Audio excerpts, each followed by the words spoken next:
6:32, I'm calling the meeting to order. I have a quick addition to the agenda, which is a follow-up on a communication from Lyle about communicating with the superintendent's office, which we've had on the list. So we can put that under new business, assuming we get to Should it. it be new or unfinished? Yeah, I guess it is unfinished, I guess you're right. Because if it's a new agenda item, then we Yeah. can't add it. Right. You It can add wasn't new work. addition, you can, as the first item of Oh. business. But it is actually unfinished business that came off the agenda, so. We got time. So, approval of the minutes of July 25th. Is there a motion to approve? I make the motion. Thank you, Amy. I second it. Thank you, Emily. I did have just one comment. If we could have two comments actually, page numbers on this would be really helpful. But on page 3, under the Act 46 Study Committee, like midway in that first paragraph, this is the last shot. I think if we could change the word shot to something else, it doesn't seem quite. Opportunity? Opportunity seems Shot. more appropriate and professional. So, Page 3. page 3, middle of the first paragraph under Act 46. 1, 2, 3, 4, 5, 6th line down, There it is. right here. Oh, because mine were out of order because they didn't have page numbers. There we go. Okay, thank you. Okay, last opportunity. Okay. Any other comments, input? All those in favor of approving the minutes of July 25th with the noted changes, please signify by saying aye. Aye. I abstain, Okay. I wasn't present. 3 ayes, 1 abstention. Yeah, Amy, if I'd known earlier, you could have ridden over with me to the last meeting. That Sorry. would've been fun. Might have been, it might have been very interesting.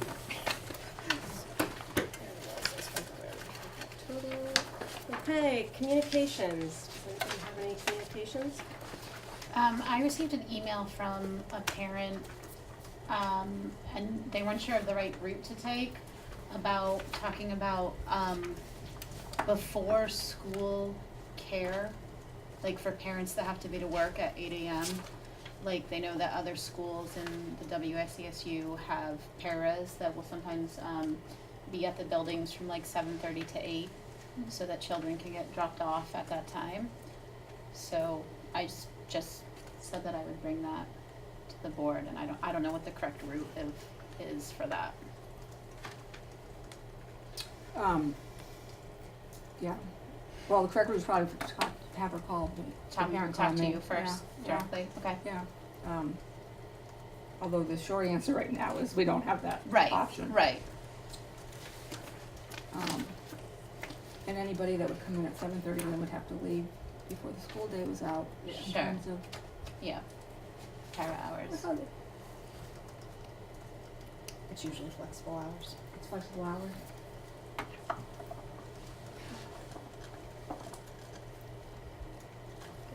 Is this something that comes up, we could put this on for discussion at a later meeting, I guess, if it's something that comes up a lot, and we could maybe consider a way to address that to help. It never has come up, I mean, Okay. because for so many years Dummerston the buses were getting here at 7:45, so Mm-hmm. we were like the earliest start. So, Do the buses still get here that early? no, they get here at 8. They get here at 8, so drop Yeah. off 7:55. I mean, there was like sometimes a whole hour before kids started school, they were. I used What's to the best use travel of our to another time? bus stop to get a 7:20 bus. Right, to stay on the bus. I had to go from Yeah, Dummerston to Hinsdale to Brattleboro by 8. okay, Some of my kids were tiny, yeah. so that's what I remember that. Or perhaps you could direct that parent to Joe Carroll, because she Oh, might what have about, some kind of- I can direct that parent to some of the, parents in the past that have said, drop your kids off here, and, Okay, they can take the bus with my kids. okay. Are they, You know them. okay. It's a lovely community solution, thank you, it's a good idea. Okay. Any other communications? I have several communications because I emailed about, I emailed Jill Stahl-Tyler as well as Jerry Curry about the process of starting their pre-K programs. So I made copies for everybody on the board. Does everybody know who those people are? Oh, sorry. Jill Stahl-Tyler is chair of the Brattleboro board. Actually, I emailed Jerry Curry, we talked about it last meeting, that I was gonna email Jerry Curry because they had started in Oak Grove.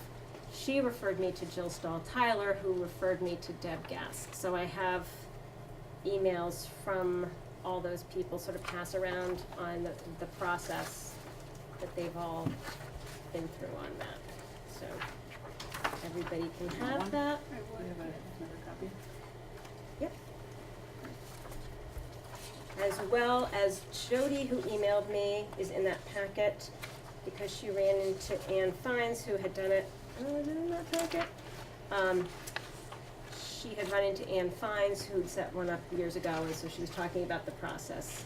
So I can talk about that, I can go over that a little bit more when we talk about the pre-K discussion later. Okay, can I just make a request? Sure, sure. To our new chair?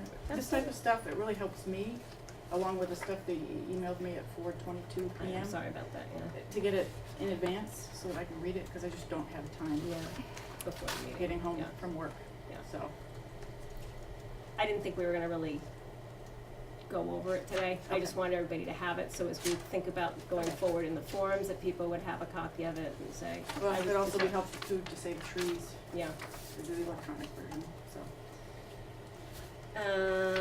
Any other communications? Okay. Recognition of groups and individual visitors. Hello, Paul and Jody. Anything specific you are here for today? Yeah, I'm here for Act 46. I'm here for Code of Ethics, you know, all the stuff that's on the agenda. Okay. We'll be going through all the stuff on the agenda. How convenient. All right. Approval of the warrants. I would entertain a motion to approve the warrants dated 8/15/17. Move. Second. Total of $56,447.46. Any discussion? All those in favor? Aye. Any nays or abstentions? The ayes have it. So those are going around. And Sue, I don't think we've officially met. I'm Amy Wall. I'm so sorry. Oh, we have, but nice to meet you again. Anybody else that I did, you know, the Norman does? Tori was here. Or Tori wasn't here last time. No, she wasn't. Tori, Sue Magliaro. Yeah, you're on, that's perfect. Nice to meet you. All right. Administrative? Well, just a couple of things, that have happened over the summer, or haven't happened over the summer. One was early in the summer, I met with the, Red Cross, Dummerston Emergency, group, committee, and with the state Red Cross, because Dummerston has, historically, the school has been an emergency, facility in the event of a natural disaster. And they came through, looked at it, and we once again will be that, which is good. And we take pets. We're not snakes. So that may end up coming up through the town or whatever, but that's been something that's happened since the first year I was here, and every 4 years they revisit it, and I sign an agreement on behalf of the board that this building will continue to be an emergency shelter in the event of disaster. As you know, we're looking for a soccer coach. There are some leads.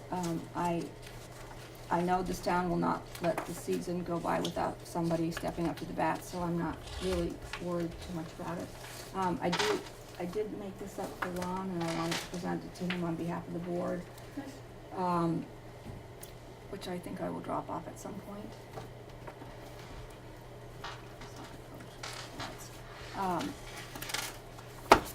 You have some numbers in your file, one being that our total enrollment at this point, as of today, is down to one of our lowest numbers, 145. And as you can see, it doesn't really distribute, once again, evenly. It never has, but and at the bottom of that is our spring SBAC scores. And there's some fluctuation in it, but overall, if you look at them compared to the spring 2016 scores, we actually had quite a significant improvement. In spring 2016, our ELA's total score was 54%. We're proficient or above proficiency. This year it's 75%. Last year in math it was 52%, and this year in math it's 63%.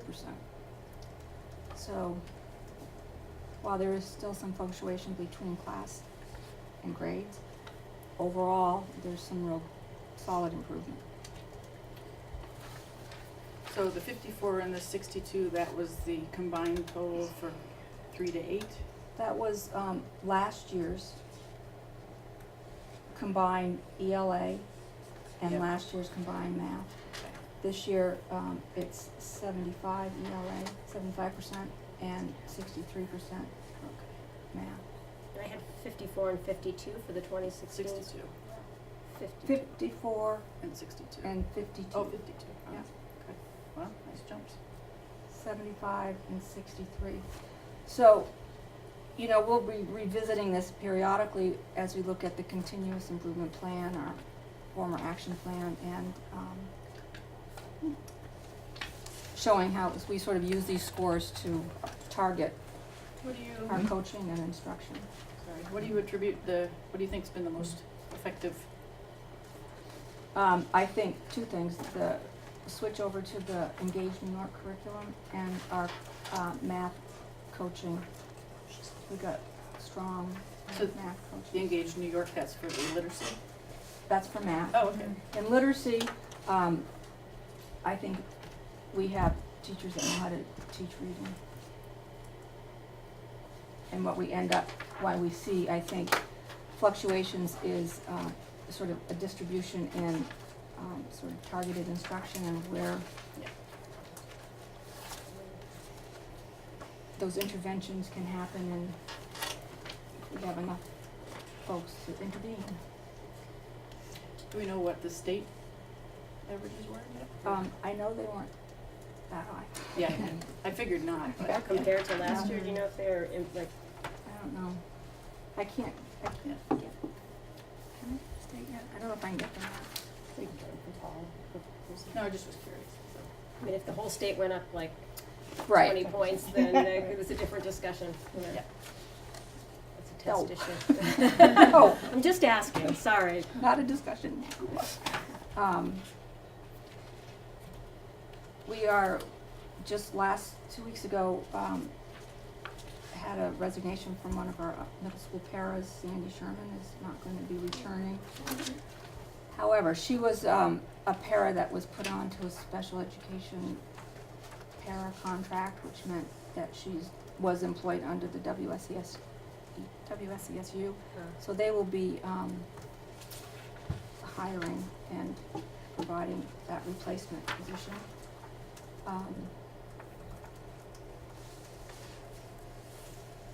And I don't know if you want to talk about it now, but I had an epiphany this summer that because of the change in custodian and all of the work that's gone into that, we never did any bids for the paving in the front of the building, which I really would like to do now. I think you can do it before, Right. up until October, is I when the thought. asphalt plants shut down. They do. Yeah, I don't think you wanna wait too much longer, but. And I was thinking, you know, people are usually pretty accommodating to do it Yep. when school is out, but if we have to, we can just do it in halves, you know, so that we can use the loop here or switch and then use the loop down there for, if we need to be off of it for a day or two while school's in session. So, I will be talking to central office and about going about doing that, getting those bids in and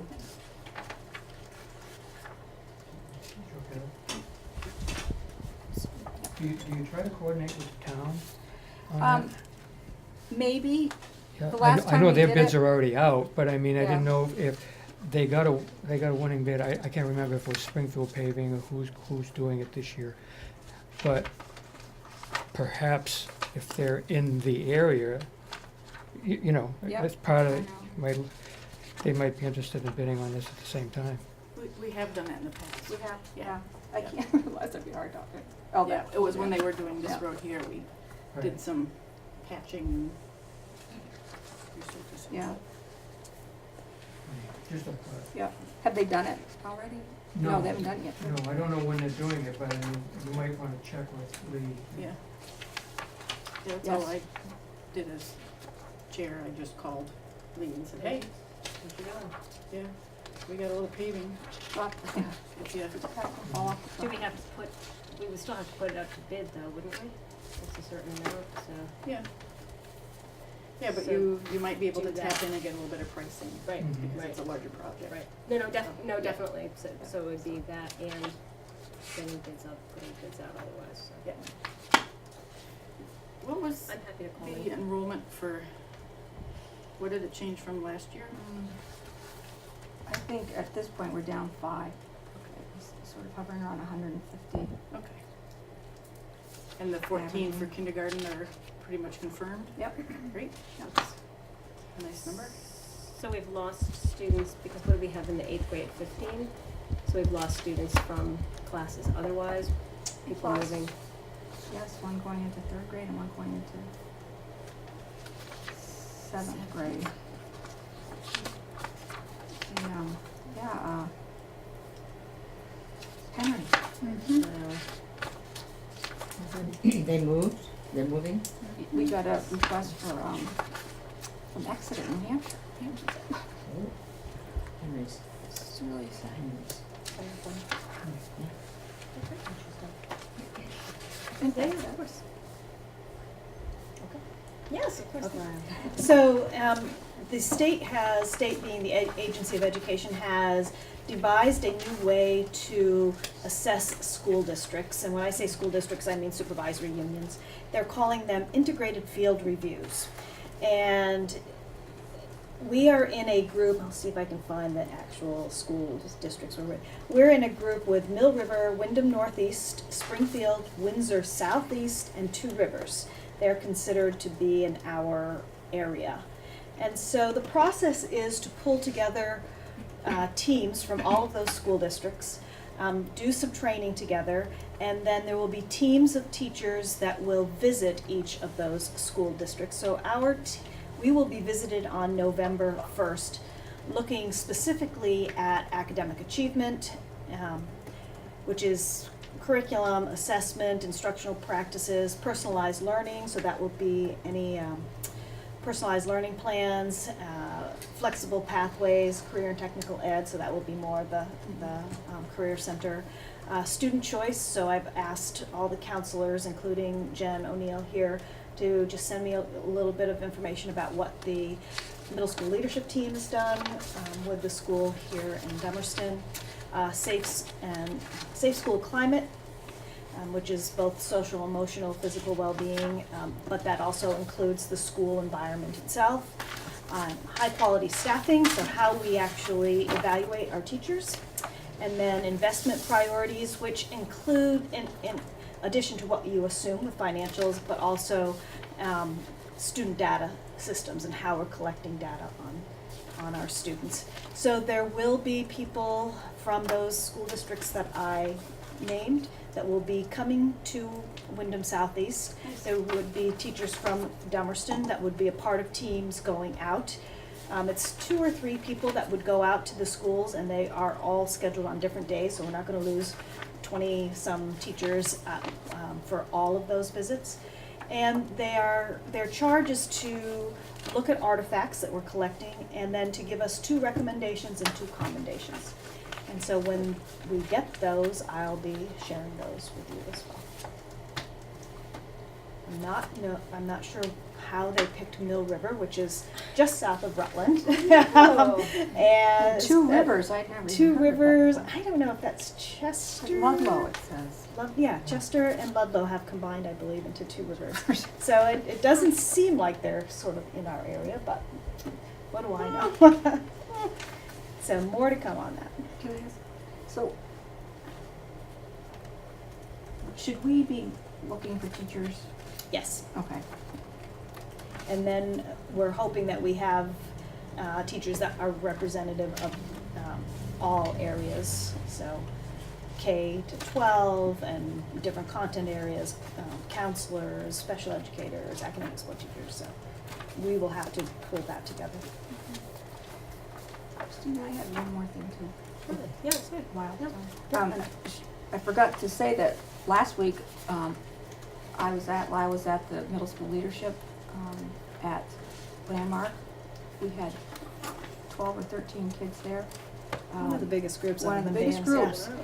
yeah. And I have to say, one of the more impressive groups of students. They had, over 2 days, had broken up some of the activities so that incoming 6th graders were doing more age-appropriate things and 7th and 8th graders were doing other things. But it culminated with both groups looking at, and together looking at the climate surveys that we do every year. And coming up with some goals that they wanted to bring back and work with the school population on. It was really quite good. Can I ask a follow-up, Lyle? What is, you said school choice? What do you mean by that? And part of the things they were looking at? I don't remember saying. Student choice. Student voice. Voice. Oh, there we Yes, go. which is Okay. middle school leadership. Now that Student totally makes council, sense. yes. Okay. I couldn't figure out. Sorry, Okay. I need to enunciate. Okay. Thank you. All right. Anything else for administrative? Thank you so much. Okay, committee reports. So Dummerston Alternative Subcommittee, I'll speak to that briefly. We've met, I think, 3 times since the last time the school board has met. We've started to take a look as a group at how, so we still are looking at the town academy possibility. If Dummerston were to go it alone, how that would look, as well as an alternative governance structure as defined as a supervisory union with its districts. So in a similar governance structure as we are now, but looking to find ways to work together more cohesively to address the goals of Act 46 more fully. So we started looking at some of the things that we thought there would be good support for and would fulfill the goals of Act 46 that were really good for kids, and finding ways to do them without merging. For example, the first thing we took a look at is ways to give students limited school choice, which was one of the things that would be easily done in a unified district. And we think it's good for kids. If I think it was Rebecca Holcomb's words, said sometimes a school isn't working out for a student. And so to have there be a way that a student can change schools, or if a family moves and they want to have their student continue in a school, looking at ways that that could happen so that a child isn't, halfway through 7th grade moved to a completely different school and having to make those adjustments if the family is happy with the school they're in. So we've kind of looked at the statutes around that and trying to find clever ways to do it that don't involve merging, that both the sending school and the receiving school would be made whole in terms of the finances for that, and clever ways to do that. Another thing that we're started to take a look at is how we could find ways to help towns that, you know, if they've had a drop in students, the state in the past has kind of helped students with helped schools that have a drop in their ADM, because it's very hard as a school to make the changes and the shifts you need. If you lose 10 students, how are you going to keep your cost per student down, which, as we all know, determines everything in the tax rate? So how we could maybe create a sort of also phantom student situation to further help towns that might be in trouble, because that's something that could happen to any town in the district at any time. Oh, can you, I don't understand. So one of the things we're looking at is a big challenge to a school is, say you lost 10 students. Say something happened in a school, you lose 10 students. Well, that's very hard in a school, and the state in the past with phantom students has kind of helped to cushion that blow, you know, and given you a couple of years to do that. And so is there a way we as a district could help schools that are going through that, Okay. through some funding mechanism or whatever? I thought the phantom student notion was going away. Thought that Frank had talked about that last Yeah. year about, because that we had had we're- that they're eliminating huge increase and then a huge drop, and they were trying to Yeah. even that out. But that it would be sort of along that idea of what the state has done, because obviously you've signed your teacher contract, and if a family of 10, if a family of 8 moved out, or, you know, 2 families moved out of 4, your budget, you've just busted your budget. And so what could we do as a district to try to address some issues for towns that are struggling with various things? So we And that just would be started within the SU? yeah, in an alternative governance structure. I mean, there's some things that we really think would be that would, Act 46 has good goals, and there's things that we think are really good for kids and really good for schools, and is there another way to address those things? So that's sort of what we've been working on. I've also been contacted by both Jill Stahl-Tyler, I should put this in communications, I'm sorry. Jill Stahl-Tyler and David Scholes to say that Brattleboro has a group looking at alternative governance structures. And it's Kim Price, who is on the Brattleboro Town School Board and the Act 46 Committee as a voting member, and David Scholes, who I think is an alternative on the Act 46 Committee, and a member of the Brattleboro Town School Board as well. So I think they're meeting next week for the first time to kind of discuss that, so that all I've heard is that they've started this process. What is the town academy? I've heard it mentioned several times, and I'm not real clear on what it means. So Bennington started one, just Is it like a we it's turn like into a private school, well, or? no, we're a quasi-private public school. There's a model that several schools have done. The Stowe looked at doing this to address Act 46, that if you feel that school is in danger of closing or something. So the school board becomes a choice town where all students choice into the Dummerston Town School. So that's the town. North Bennington started one 6 or 7 years ago. And so Sue Magliaro has been in contact with and went over to kind of view what was involved. And Stowe looked at it in response to Act 46 as one method, and there's another school, I can't, Winholt did it a long time ago. Winholt did it, In the 90s they did it. okay. Not Murray Burton. I think Burn Burton is that. Is that I right? think I that think they are, but they're yeah. high school. Yeah, it's a high school version of that.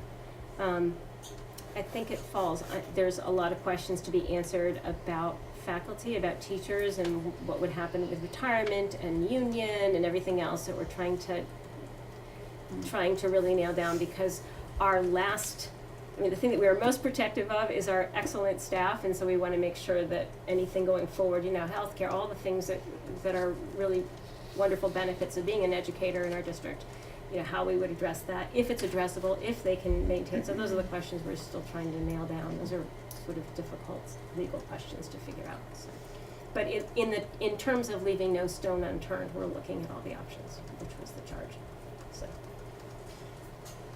And does the committee have a sense of timing when they might be coming to the board to make proposals, or?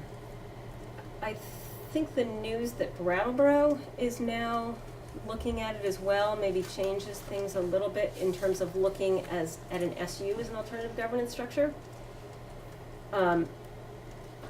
We've started kind of fleshing out, if it were a go-alone situation, how it would look, and I would bet in September, late September, early October, we could sort of walk through that, but if Brattleboro is interested in doing it and Vernon has signified that they're interested in doing it as well, it kind of changes the whole timeframe. Well, Vernon can't really do it with us because of their different structure. unless No, we- because we're not merging, so then that's the advantage of an alternative governance structure, is you don't have to have the same governance. Because we're maintaining our original governance, so that is one big advantage, is we get to maintain our whole SU. That's been, as opposed to Vernon, it would be a distinct advantage for Vernon, for sure. But I think it would be an advantage for the SU as well, to not So lose we'd, one of the partners. in a way, be forming a little mini SU, a smaller SU of our. I if we think were to- I think we'd be creating an enhanced SU, actually, that the SU would have an enhanced role in trying to work together So as. The enhanced is another term that I have heard here as a new one. What's an enhanced SU? It would be that things like finding ways to do, so as the SU has existed up until Act 46, and this is more my historic understanding, is boards didn't get the opportunity to work together that much or think about ways to work as a whole as much as Act 46 would sort of help you do.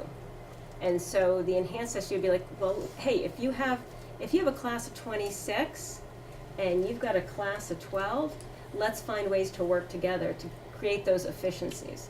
So it would be a way to strengthen how we work together as an SU. Call it what you will, stronger beta, SU beta. So SU that would essentially be just another alternative governance structure. Oh, yeah. Oh, no, I'm sorry, I was just Okay. thinking of a way to describe the Right. vision for that alternative governance structure. I don't believe that's any term. It was just Okay. trying. No, I've heard it thrown out a few times, and Oh. I was like, Oh. that and the town academy, so, Okay. yeah. Well, I said SU 2.0, I was So- like.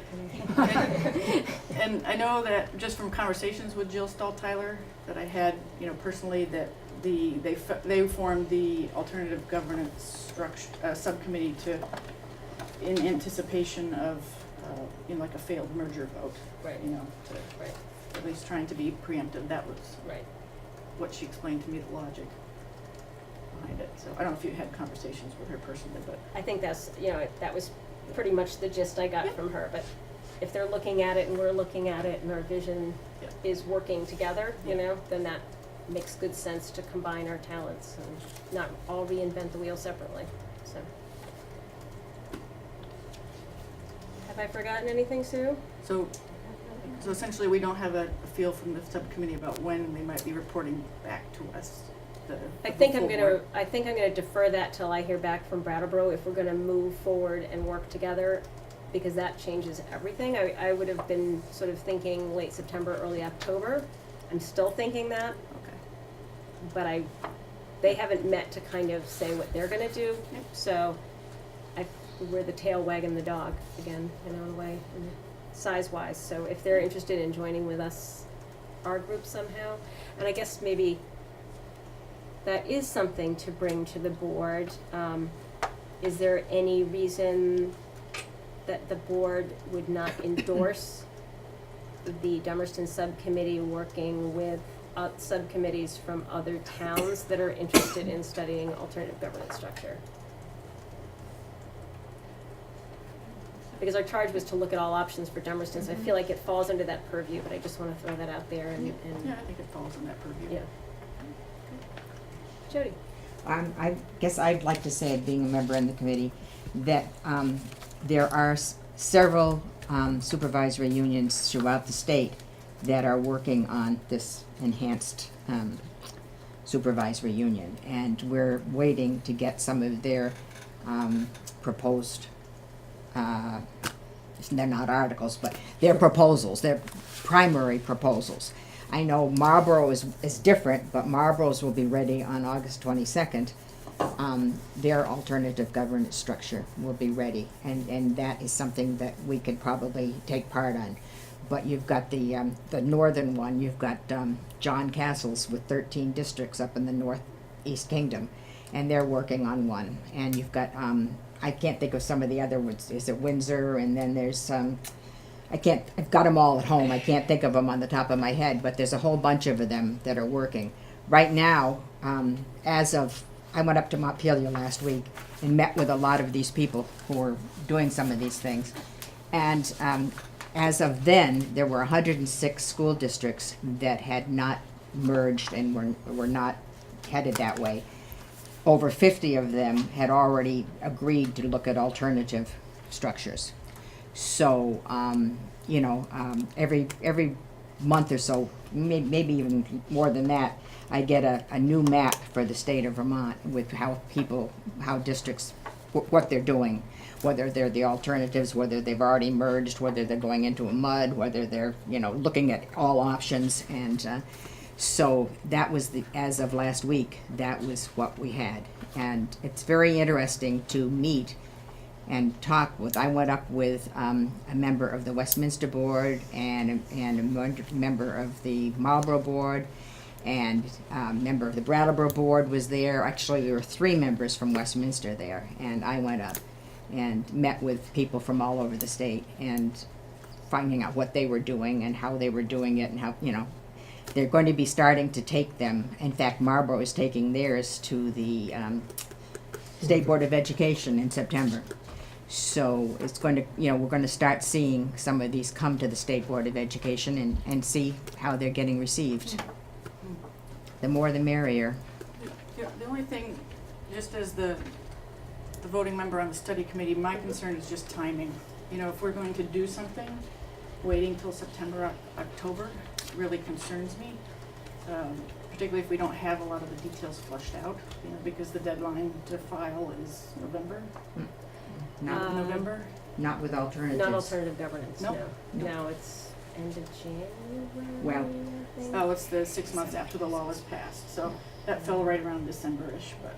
So I still, we've taken 2 years so far to look at all the options, and, as a community, we've talked about a lot of it, and we've not made any progress, and I still feel like we're sort of, maybe we're getting, maybe from the outside, the view is that we're not getting any farther, and that's just my Yeah. concern. So that's why I'm pushing to say, when will the subcommittee have some meat for us to dig into? I would love if the So- Brattleboro Town School Board had met so that we could say, because it makes sense if we're looking at that alternative governance structure. I've still been working on Dummerston going it alone as a structure and sort of working on fleshing that out and writing that proposal.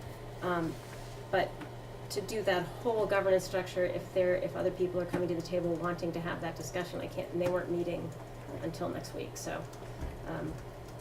I'll be breathing down their necks the month of September. Because the go alone, you and I and Ron and, were you part of the meeting? No, okay, you weren't there. So it was Frank, Ron, and Alice and I. We did go up and meet that last time with Secretary Holcomb and Donna Russo-Savage, and my concern about the go alone for Dummerston is that they told us that it would be very challenging for Dummerston to prove their case to go alone.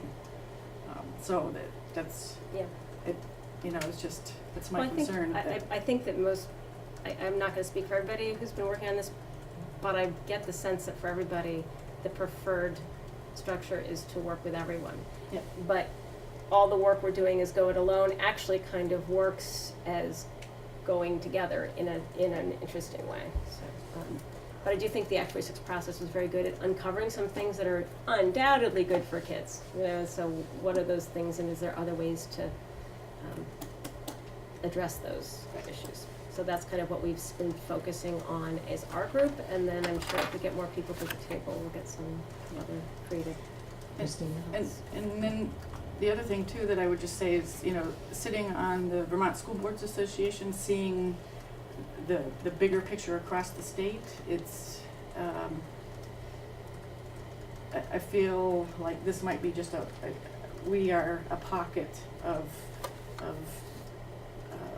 the state where this type of change may not be as palatable as in other areas. So, I guess I would just caution that, it might not be seen as, what's the right word? Seen as favorably outside of our community, that these the alternative governance structures. So I'm just saying that I don't have any opinion about, you know, any of these options, and I'm excited to hear more about them if any of them look realistic, you know, that for the students, but you know, that there is a significant amount of pushback at the state level from across the state about the cost. Yeah. Well, it'll be interesting to see what happens with Marlboro that's going Yeah. up with their alternative yeah. governance Yeah, that'll be really, on September, so, yeah, it'll be interesting to see. been a good ride so far. It's been a good learning opportunity for all of us involved to know all kinds of things about things that we never knew about.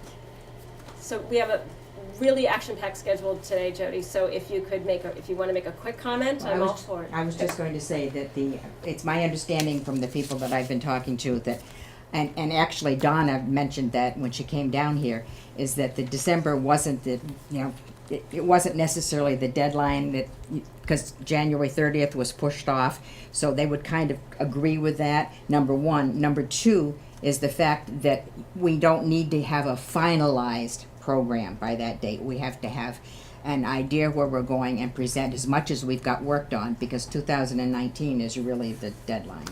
So, But I would hate to wait that long. well, no, that's why we're not waiting. That's why we're working on it. It's going to be a busy fall. Yep. Any questions, comments about the subcommittee? We're meeting tomorrow here, if anybody's interested, 6 o'clock. I put it on your calendar yesterday. Yep, I saw it. Okay, excellent.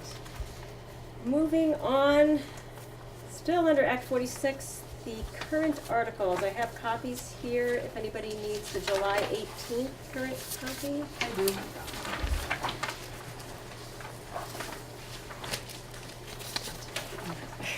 Do you have it? Do you have a copy?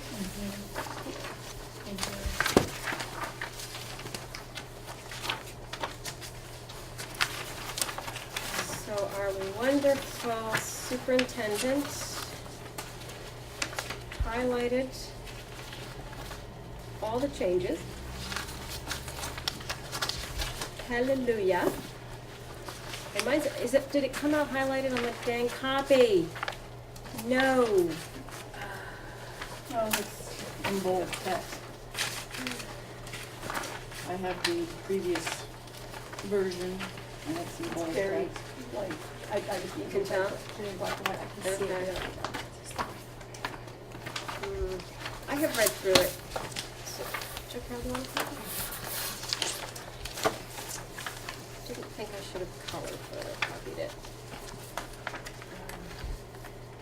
So one of the big changes in there is just, if you recollect from last week, Lyle just changed all the unifieds. So that's gonna stop you in your view of it a lot, but it's just for consistency.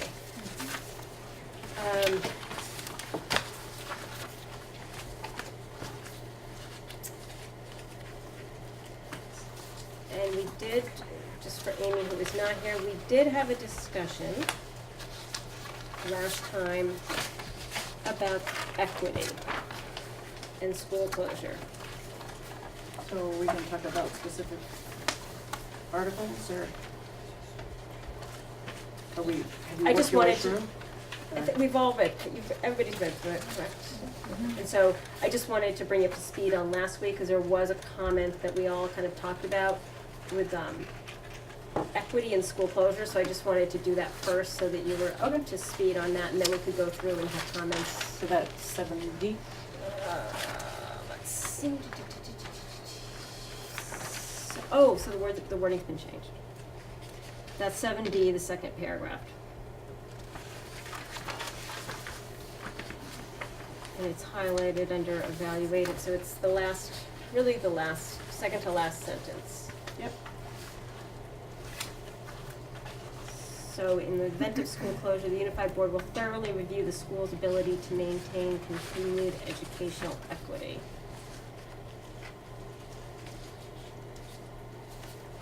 So was that changed from our discussion?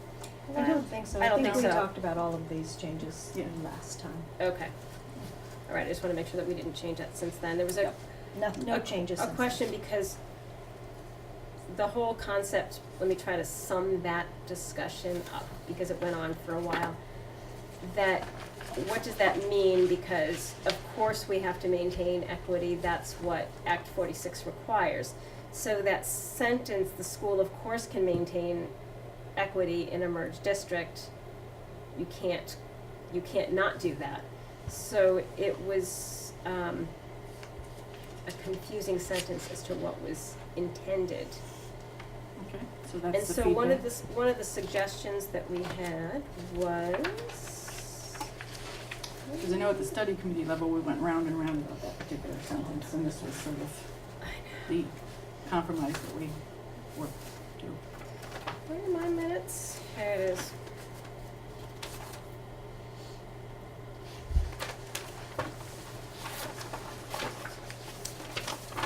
Okay.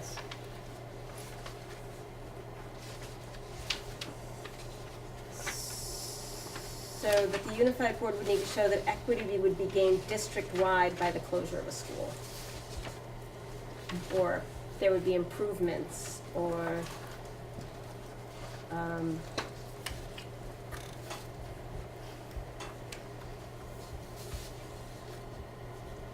do you follow with the question about that? Because it's like, if the school's not equitable, then we have failed. That's not possible that you can't maintain equity. So it's an odd, I know we went around and around as a study committee, and then when you get fresh eyes to read it, it's still, what does that mean?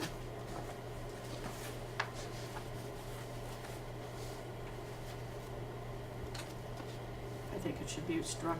It's, So, yeah, in my notes from last time, that sentence was struck, and the previous sentence was changed, which is updated in these current. No, it still says the unified board will thoroughly review the school's ability to maintain educational equity. Right, So you say that that's, but it was struck in the last one. yeah, but in the board's copy, right? This Right. is not the, Yeah, yeah. Oh, the yeah, study the- okay, committee can yeah, only okay. change this. yeah, yeah, right. Yeah, so. Oh, I see what you're saying. I thought you were saying it was struck here. I'm like, did No, I no, copy no. the wrong? Okay. No, I'm sorry. You know, if I it didn't doesn't present make that sense, correct. you know, then it should be struck. I mean, we talk about thoroughly analyzing the full impact to the community, blah, blah, blah. You know, financial implications of the change, and then we talk about the impact to the community as well. Right. And I think that covers all the concerns that the study committee was really trying to achieve. Right. So I will put this as a question mark delete, take to them.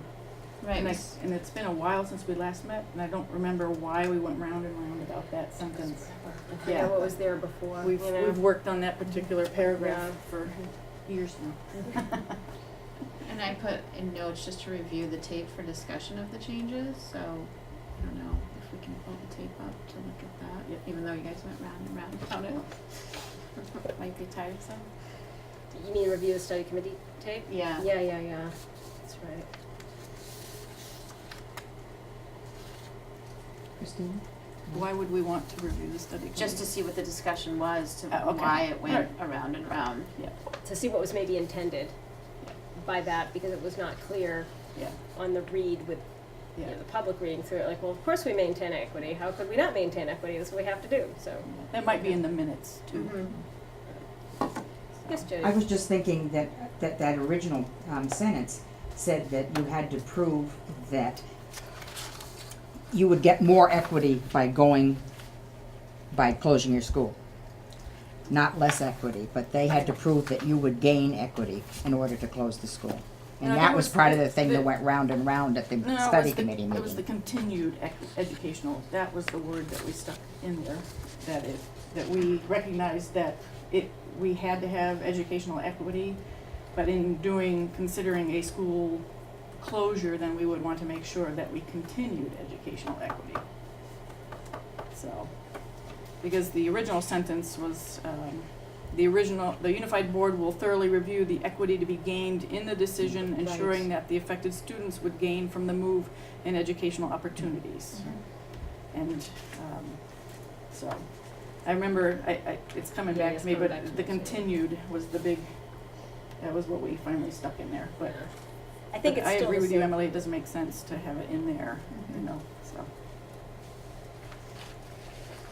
Okay.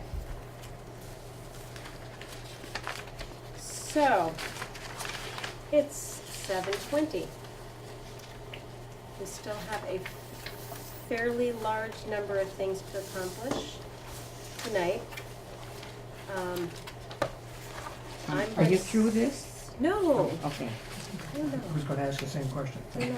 I'm just formulating. Okay. It's 7:20, and we have things that we have to do. So, as a board, in addition to this,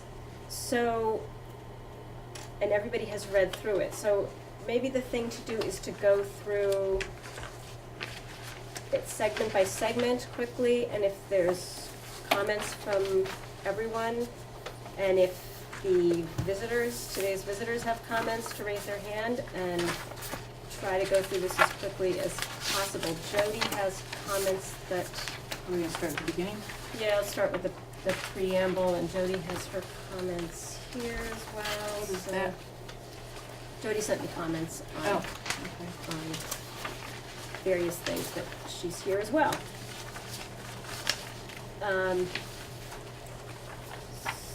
So executive summary.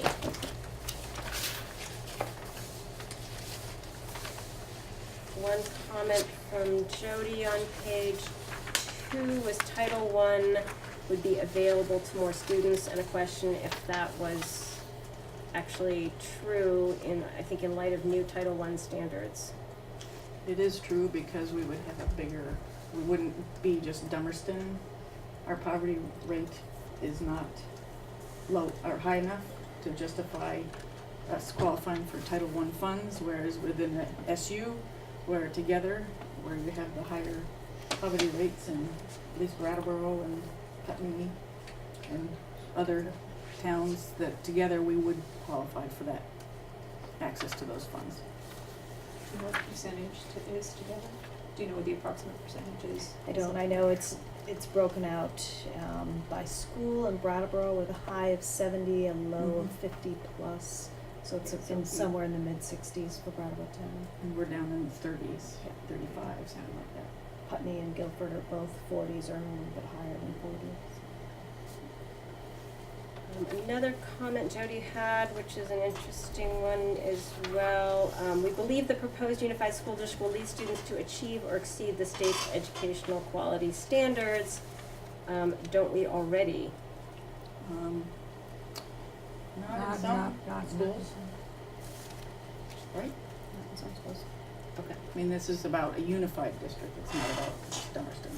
Well, it's an interesting, because it makes it sound like we're not doing it now for anybody. Somehow that sentence. I think you have to think about the proposal. It's not looking at the school districts as discrete units anymore. It's viewing it as a body, as one entity. So, which is the intent of this report, is to look at. I'm just wondering if perhaps the word all students or something, because the implication, as I kind of read that, stepping back from it, I hear that, oh, wait a minute, our students aren't, we are going to lead them to do this by merging. Whereas some schools are and some schools aren't. So maybe all would be a good word to add there as a thought.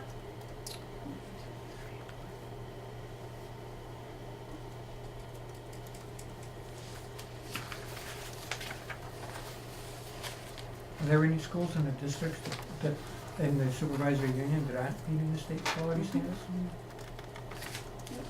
not gonna say Well, no, okay. Well, we don't But need the it answer in is health, yes. Yeah. right, and health and consumer Dummerston reports. doesn't meet them all, and Yeah. it depends on how you're looking at it and under what filter. If you're looking at specific grade levels, if you're looking at specific schools, or if you're looking at a whole school overall. So it really depends on how we're gonna look at that. It seems though the same thing would be occurring in a unified district anyway. I would assume we'd be looking at it as a full group of students in that and then we'd break out by school, but, But then you'd still have certain sections that wouldn't be All of performing or yeah. all those. aspects that wouldn't be performing, no. So I'm trying to see what would be gained other than a report that you could send to the state. But wouldn't it be the resources that would be Yeah. gained? Yeah, Mhm. it's not about what we gain, it's about what the students are gonna gain. Right. Well, that's what If you're I looking said strictly what at- would be gained, I didn't say what we Okay. would gain. Oh, sorry. Yeah.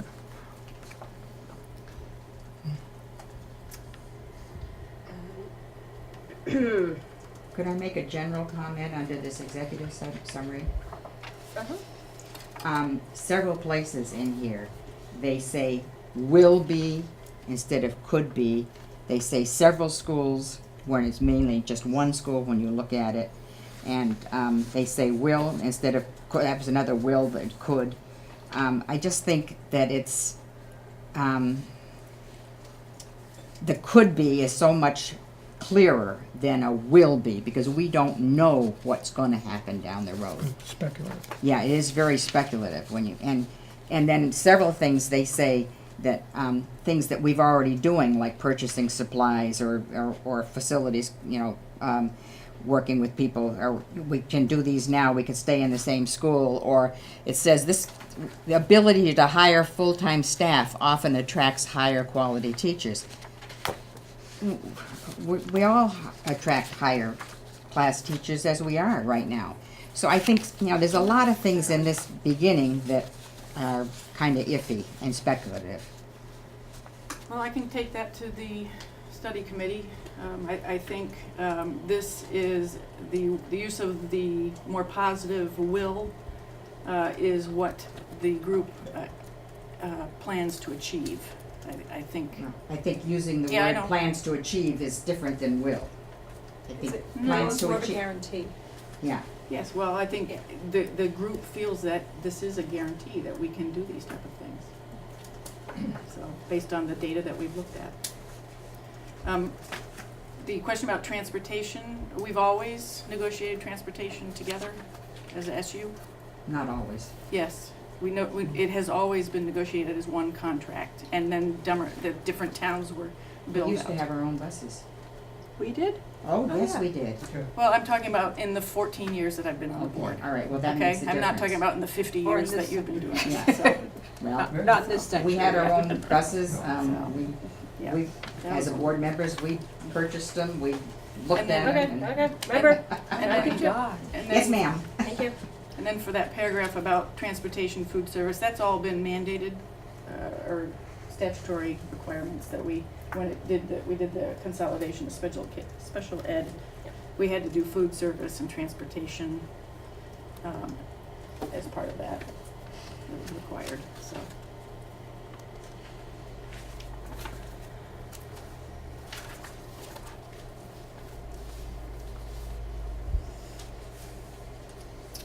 Can I comment about paragraph, the top of page 3, the promote transparency and accountability? That speaks to the significant portion of of school spending that is not voted on by any school boards, other than, it's talking about the SU budget. There is no public, there's no public vote on the SU budget, and there's, the 3 members from each of the WSEU boards go in and we review. Michael, was sitting on the SU Finance Committee, and he'd be part of that review, but it comes before the SU board, and it's voted, and it's a huge amount of money. And this would allow this plan, the thinking is that promoting more transparency and accountability, that voters would be able to see and vote directly on that money as well. Right now, they don't have that option. I'm wondering if we should put that actual clarification in there. I think that would be a really, because I think when a lot of Yep. people read this, it's like, wait a minute. Right. I get to vote on my Right. 5 members, and so to Right. spell that out, I think would be a really good addition for people who might Yep. be inclined to read this.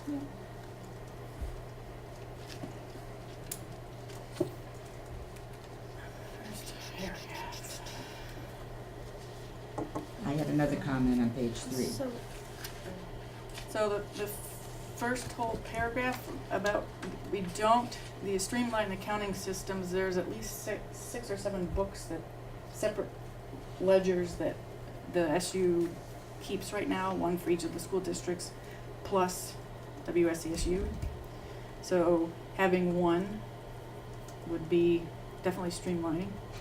And then also the creation of one budget and one annual report, and the number of independent audits, you know, I forget the number, it was like 100,000 or something like that in savings, that we could achieve just through the consolidating of audits, so into one.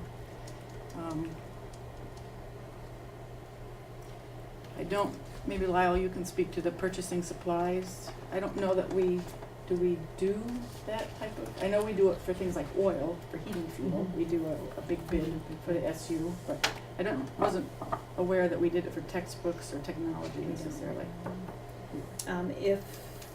If we know, for instance, the most recent has been with a new reading series, reading program called Reading Street, and we've known that a few grade levels at different schools were doing it, so we combined, but generally every school does their own, but we get a bigger discount, of course, if we do it. We do the general paper and That comes out of paper one. towel, Okay. copy paper, pencils, that kind of stuff is part of the bigger process that comes Okay. out of central office.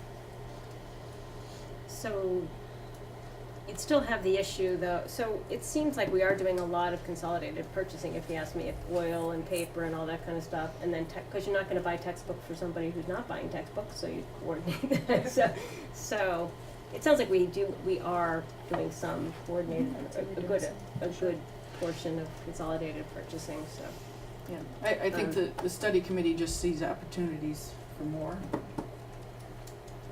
So, I think that's, the vision going forward is that, you know, these things could all be enhanced even further than they already are, so. right, and I read that sentence going like, what? We don't do any consolidated purchasing now a little bit? Like I get that we do, but so I hear Jody's point, like, wait a minute, don't we do that? And so, I mean, we consolidate our oil purchasing as a standalone company with other companies in the area, so maybe like increased, I don't know. It's not a big, on a larger scale, Yep. Okay. maybe, because we are doing it now, as Yeah. opposed to having people say, what have you guys been doing all this time as an SU? Could I comment on, just on the transparency aspect of a unified budget? That is true in the sense of what you were saying, Amy, about the supervisor union budget not being voted on now, and would be good to have it so that it would be exposed, so that the public would have an opportunity to look at it. The downside of the consolidation is that you're looking at a $55 to $57 million budget.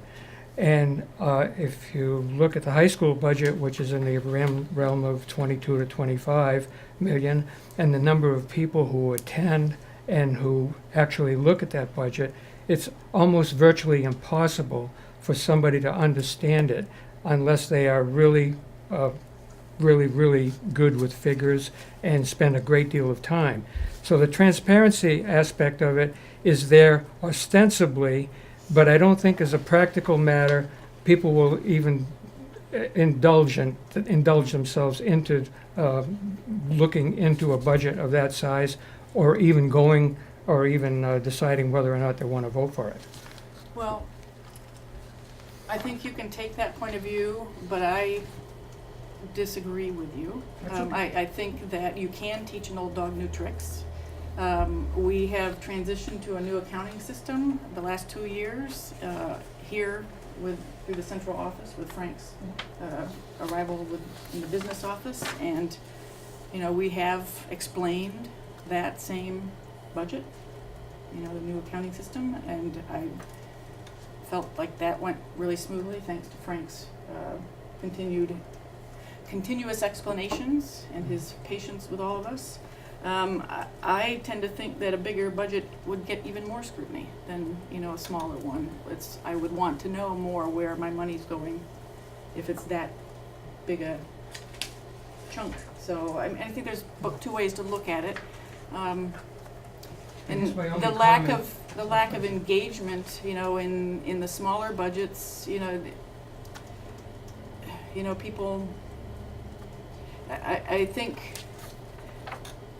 having served on the study committee, I'm continually amazed at how many people watch these broadcasts. And I don't know if you guys have had the experience yet in the grocery store or having someone come up to you and say, hey, I saw, and I had a question. But there is a significant audience out there that watches this. And because they can't make the time in their very full lives to be here now, but they do have the luxury of being able to view it online, or late at night when they can't sleep, So, I think judging on, the few people that might come to and vote at, say, for example, the high school meeting, that was one of the study committee's thoughts too, is going to an Australian ballot. Generally, you get more participation. Yes, it takes the discussion off the floor, which, I think that was one of the things I liked about town meeting, is that you can have that type of discussion. So there's pros and cons, but the study committee itself felt that Australian ballot and having more participation was a good thing. I kind of, I so would can just I- like to rebut and just say a little bit about the high school meeting. I think it shows the lack of engagement. People don't go to the high school meeting. Just less than 1% of the voting public goes to the high school meeting. And so that says to me that they're not engaged, or they just say, it's too big, I don't understand it, and I don't, and I just don't want to, I just can't deal with it because it's going to pass anyway. Or the third option is, hey, they're doing a really good job. Well, that's one way of looking at it. Yeah. And I'm going to continue to play a little devil's advocate. I don't believe that we get a significant percentage of our folks at town meeting voting on the school budget. I would be, We get more than goes to the high school. A lot more. what percentage do you think? Do We you get- know?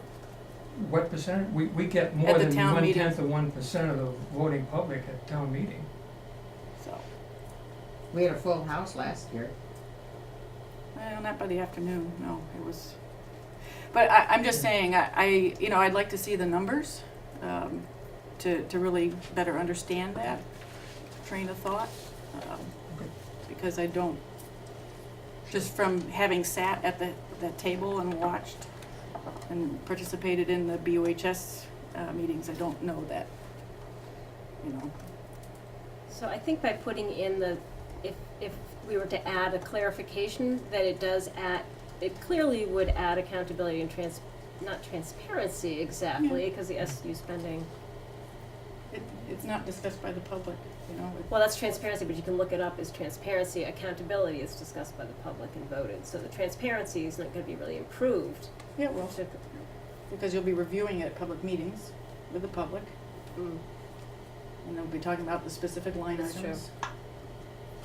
That's what I think of that as falling under accountability. Okay, so, but anyway, by adding the line and clarifying that we're talking about SU spending, that is very clear. I also think it's a study committee putting this together. It's not Dummerston, because, Oh, yeah.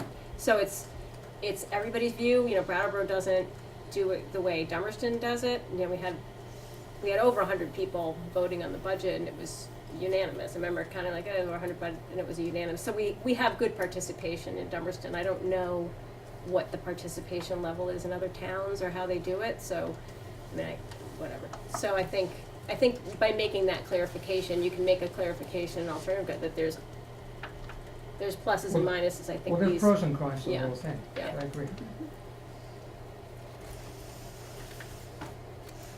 Well, let's see about going quickly on this. Okay, initial cost savings of $100,000. That's simply the audit amounts. Yeah.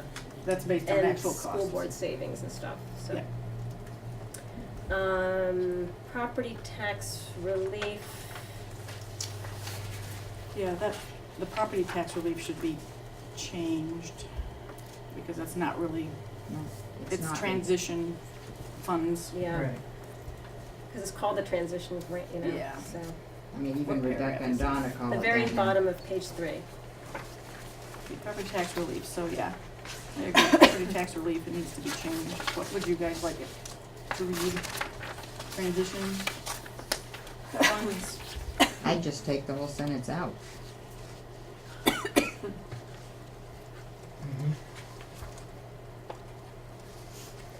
Yeah, I'm not sure that really, that's a good point. The property tax relief, the transition funds. I guess, Transition fund grant, that's the $150,000. right, For administrative, for transitioning into a unified Right. district, and will lessen the burden on our taxpayers for doing the merger was for. But isn't that additional cost for doing the merger? It is the That's- cost. That's of the it. Additional work. that's the administrative, I'm not sure, so there's $150,000 available, up to $150,000 available to districts that merge. And that's what they're talking about in the transition grant, the $150,000, that instead of the taxpayers bearing the direct burden of having to purchase the central office having to purchase a new accounting system or something like that to support the larger unified district, it would be paid for by these transition funds. I mean, ultimately, it all comes out of our tax money, our tax dollars anyways, so it's a little, But what it's- I'm, sort of a way shell. I'm thinking is not merging. The cost isn't there, so it's just paying for an additional cost of merging. Mhm. It's not gonna lower, your tax is still here, this additional cost of merging, that just brings you back here. That's the way I'm reading it.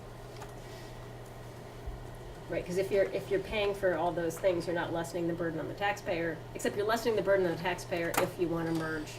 And you have to pay for those things, but it's not going to lessen people's taxes. But if you don't merge and the state requires you to merge, then Right. we as taxpayers have to purchase that and pay for that directly out of the educational property tax. So it would be a cost that the unified SU would bear. In this case, it's offset. So, So how do we make that work? Make it clearer. Yeah.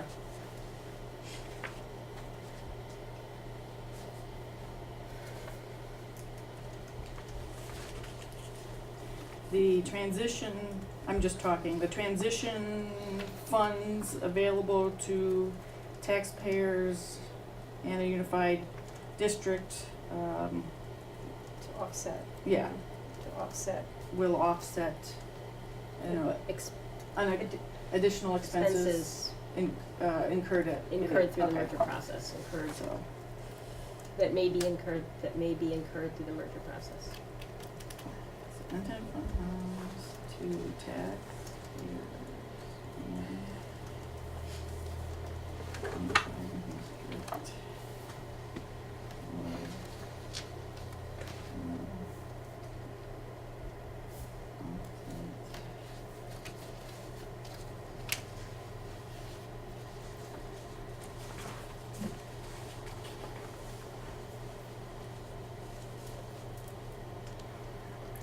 All right, this is what I'm not quite sure I got all of it, but incentive funds to taxpayers and the unified districts will offset additional expenses as a result of unification.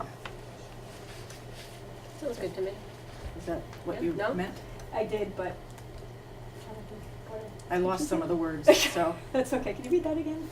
Incentive funds to taxpayers and the unified districts will offset additional expenses as a result of So unification. that could be incurred. That could be incurred, Okay, That's what, okay. that may be incurred. Either one, okay. Could be Okay. incurred, it's just hard to say. incentive funds to taxpayers and the unified districts will offset additional expenses that could be incurred as a result of unification. Okay. Got it.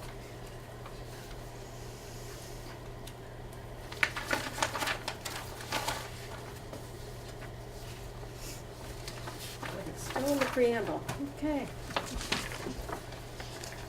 Sorry, Katie. So- So the $300,000, paragraph 4, that is actually a hard number. And I don't know, I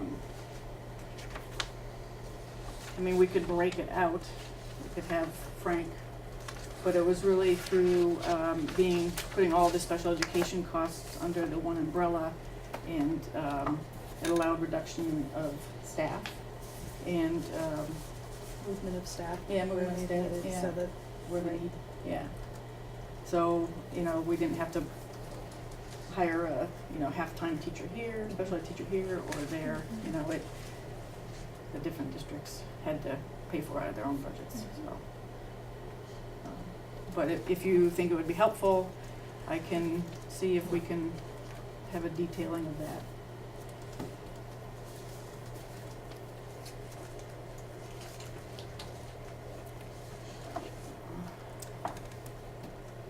I think that savings is true. That was a math problem that we did early on because the new board members would make slightly more, but there'd be fewer board members. Yeah. And Dummerston is we're a low-paying group. Yeah.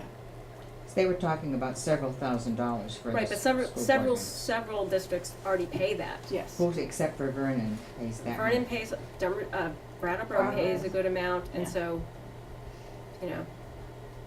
so it's fewer people overall. Yeah. Yeah. So that was a real straight math problem. I'm Yep. pretty confident that that's a Okay, good number. Yeah. That is a good number.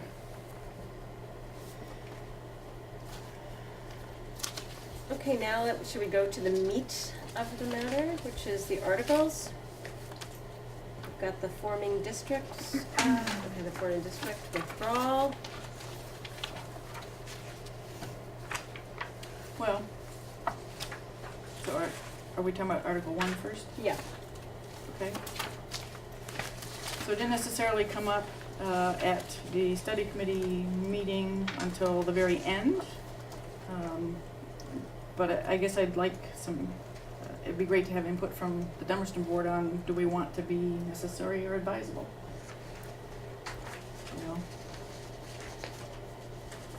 If the board has a strong feeling either way. So let me just, do you want to give them background on what that means?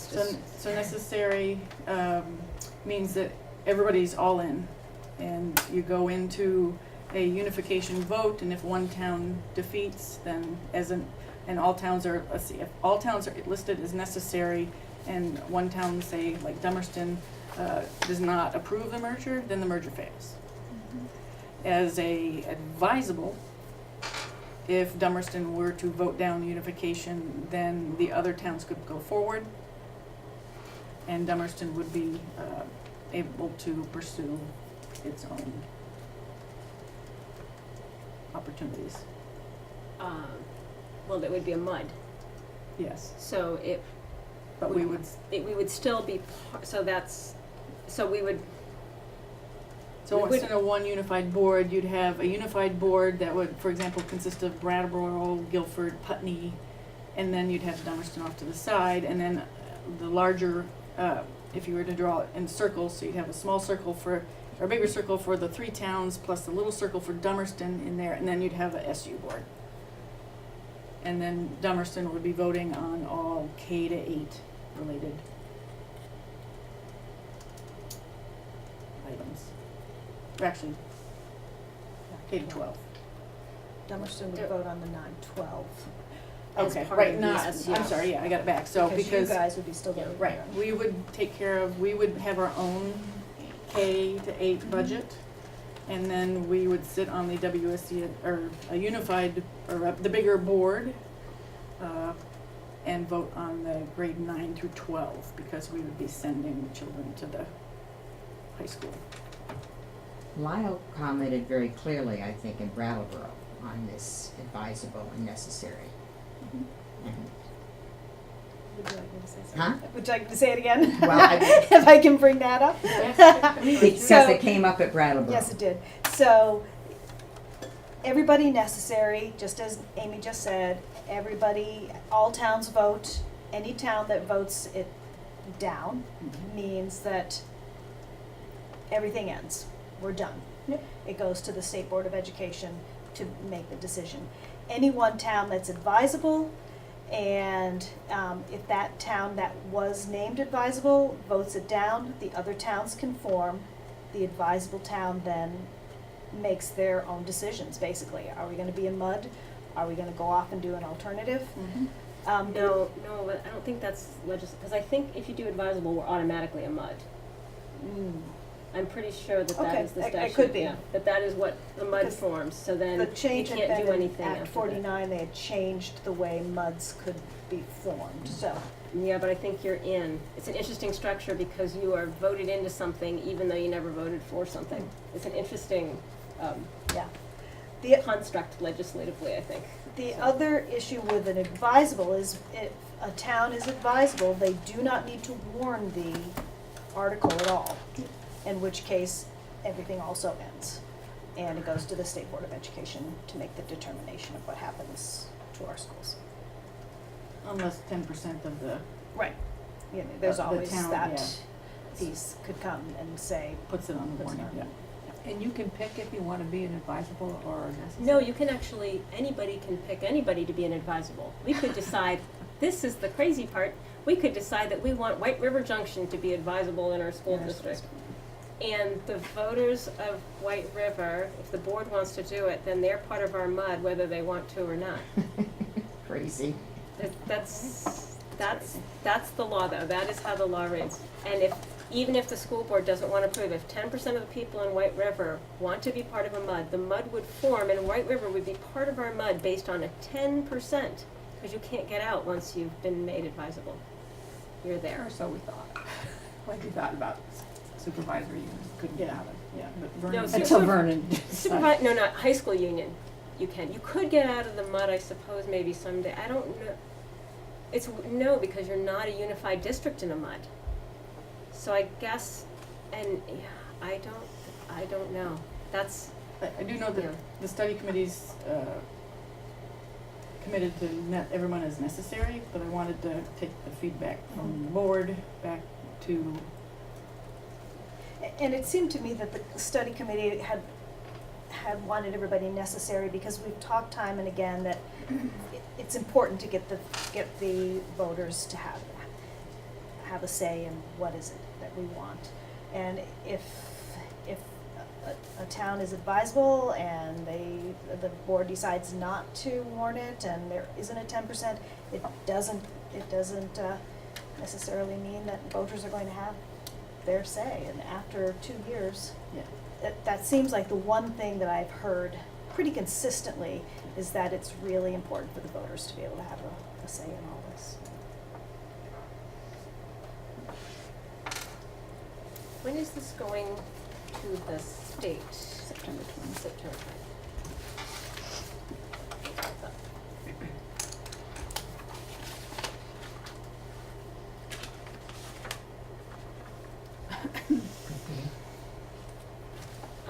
Does anybody have any thoughts about necessary versus advisable?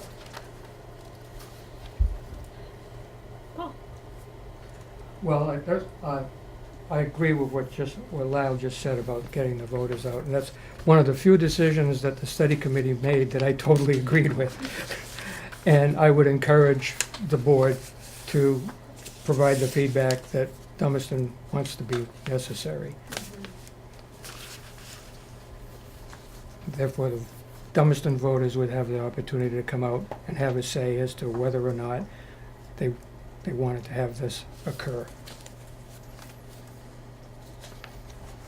I have an additional concern because I think Brad James said that if we were gonna have advisable districts too, then we would have to work out the financial piece, that the voters would have to know exactly what it would look like. And so how we would get that all taken care of before we go to the Board of Education, and have time to vet it as school's kicking off. In addition to my other concerns about the structure of a MUD and what it means and the legality of that structure, honestly. Because if I explain it to you and you go, what? You know, interesting.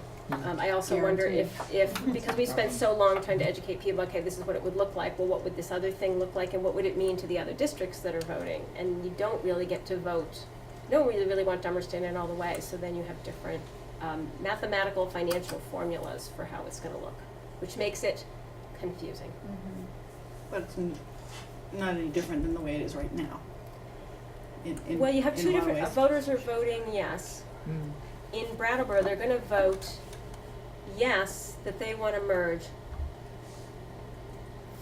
But they're not saying they can't say, no, we don't wanna do it without Dummerston. Do you see the problem? Like, so now there's two paths that voters are voting on. I do not like this vote. Because if you're somebody say it was Dummerston and Brattleboro was advisable, just to make it a little more clear. So Brattleboro is gonna be advisable. Wait a minute. Would I wanna do it if Brattleboro didn't do it? I mean, we wouldn't do it if Brattleboro wasn't gonna do it, but I don't know what I'm voting on, so I'm gonna vote yes, I'm in, but I don't know the circumstance I'm voting on. There's two financial models then. There's the model if Dummerston says yes, or if Brattleboro says yes, and then there's the model if Brattleboro says no. So it's a very unusual thing to vote on because you don't know, as a voter in the other towns, what you're voting on. I'm not making any sense. It's 8:00. Yeah, I don't know that it's any less complicated than the way it is now, where we have to look at all the different town budgets, we have the SU budget, it's. But you're voting on a structural change that you don't know what that structural change involved. Does it include Dummerston or not, and what is that future? So. But in the town meetings, or in the informational meetings, you could present data to that effect. It's a voting question to me because the people in, say, Guilford don't know if Dummerston's gonna, they don't know how the small towns are gonna weigh in. So for voters in small towns, like they might think, okay, there's three small towns and Brattleboro, well, that looks different than two small towns in Brattleboro. So they don't know, they're saying yes to what? They don't know what the board structure will be. They really can't know because Dummerston could be in or out. So you don't know what your board structure is, you don't know what your financial models are because you're just voting yes. That's my concern with the Board line. structure is sort of dictated by law, isn't it, proportional? based on Right, but you census don't data? know, so the Guilford, here's how I feel about Vernon leaving, and the negative for Vernon leaving the district was that instead of having 4 small towns, we went to 3 small towns. So if Guilford were to be made advisable, in my mind, we lose another small town voice on the board, and I would really not want to do a merger.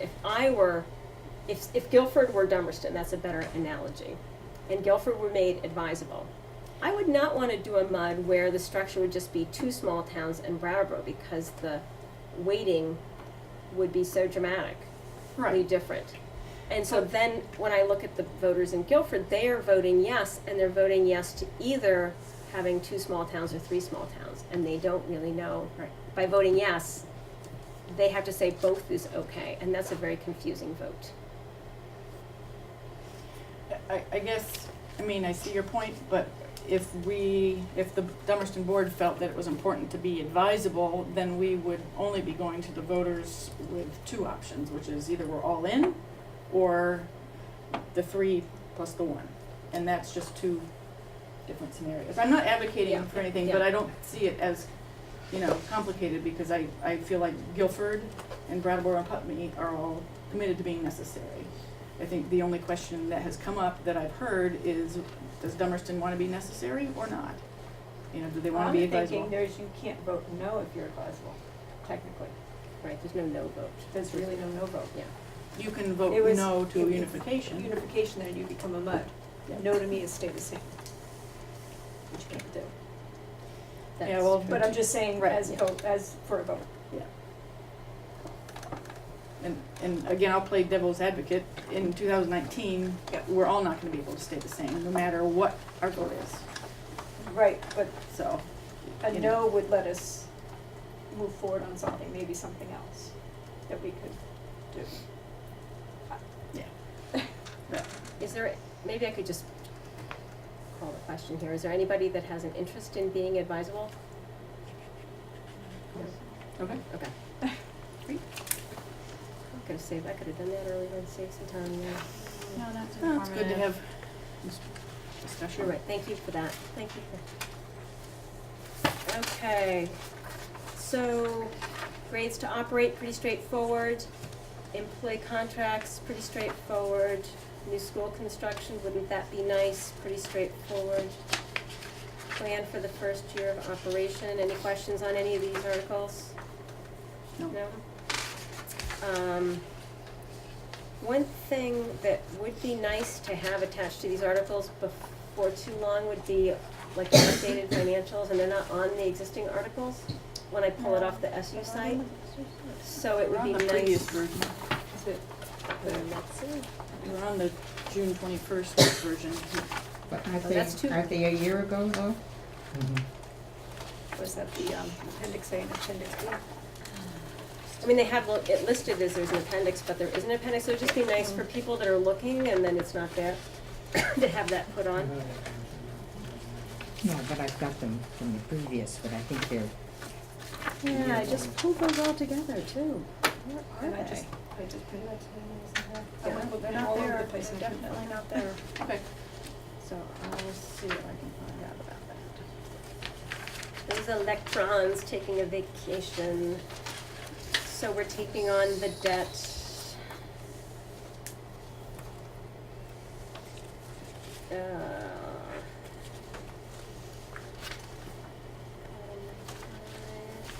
Any questions on that? It is what it is. 6B. Yeah.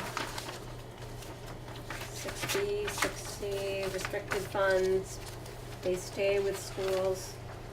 We have about $2,000, we get to keep that, right, Tiffany? Yes.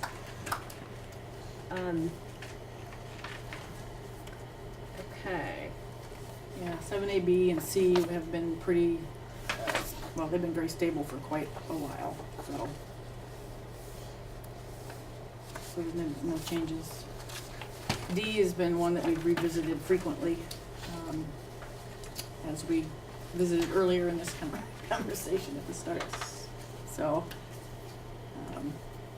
and I know Jody has voiced her opinion consistently about a town vote. I know the study committee has discussed it, and this last study committee meeting, or previous study committee meetings, you know, the group was not interested in that.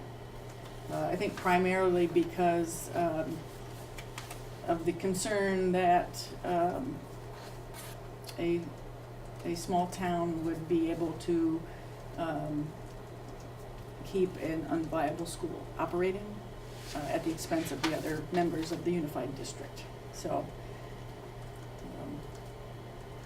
and that's where all the wording comes in about thoroughly analyze the full impact of the community, define financial implications of the change, including any cost savings, the impact on the staff and the facility, and the transportation costs, and the you know, and collecting input from formally and from the town, you know, the affected town.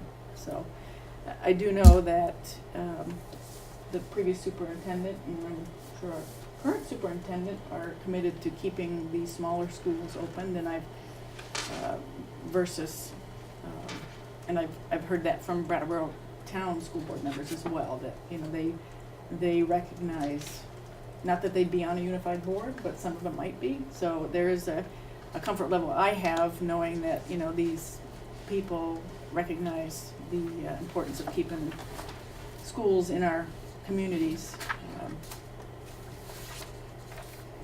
And having, you know, participated in several discussions with Secretary Holcomb and Donna Russo-Savage, you know, that really, they see this as the opportunity, Act 46 as the opportunity to keep small schools in communities versus having them dwindle down in population and become unviable, so. I will repeat once more, all the areas around us have got this clause in it. I think it's very important to the small communities to have that clause and to have our 7th and 8th grade. Well, We could lose our 7th and 8th grade to BAMS, and then that would make Dummerston not viable, just like that. And that's what's happened to Guilford, because we would not have enough students in the school in order to support the structure of the school. I think this is going to be a very important issue for all of the small towns, whether the study committee thinks so or not. Dummerston has They made this voiced it. comment Yep. many, many times. There's nobody, in terms of airing this to the study committee, we can bring the concerns of Dummerston again. Yep. But I'm pretty sure that the time to voice that is not now, it's, you know. Well, I think it still should be reiterated, Yeah, No, no. and I will, Yeah. I'll reiterate it. because I think they're gonna find that in Guilford. So, And one of the things that Amy said, which I agree, that the current establishment, the Right. current people, the study committee, the Brattleboro, current superintendent, but this is a long-term marriage, and longer than a long-term marriage. It's, With no it divorce. just goes on forever. And once you've made this decision, this is into the future, not even foreseeable. And so what the decisions that are made today affect Dummerston, Brattleboro, Guilford, and all of these towns for the long term. And I think that's very important to keep in mind. yeah, I think the And study people, committee people change, and has, I have to, me personally, I have to have faith that, that the good of the students, what's in the best interest for the students will be carried out. I mean, that's been my experience for the most part in the 14 years of being on the board and seeing the faces pass through the different towns. To speak to, just for Sue and Emily's benefit, the grade 7 and 8 movement, that is not a unified district board decision. That is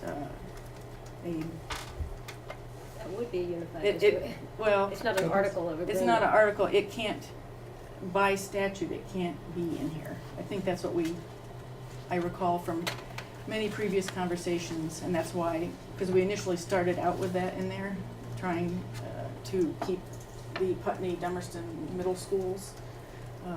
Well, could you send me the statute, Well, Amy? well, no, but it You becomes can a look back in the it's a minutes, management it's in there. It becomes a management decision. It is a management decision, Yeah. yeah. But that kind of a management decision would probably go to the board, because it's a very profound one. And I don't, I can see upper management saying, okay, board, or getting some direction from the board to implement that type of a decision. But it's not out of the question. Right. But I know that the study committee's legal counsel said it wasn't appropriate for it to be in the articles.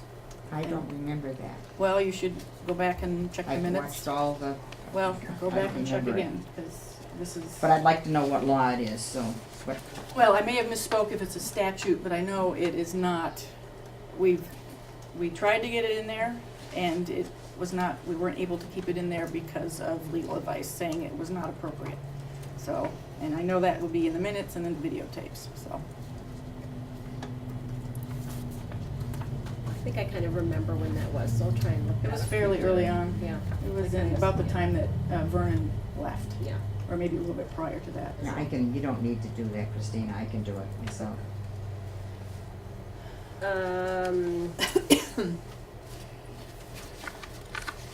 Board of Directors composition, we've been round and round on that.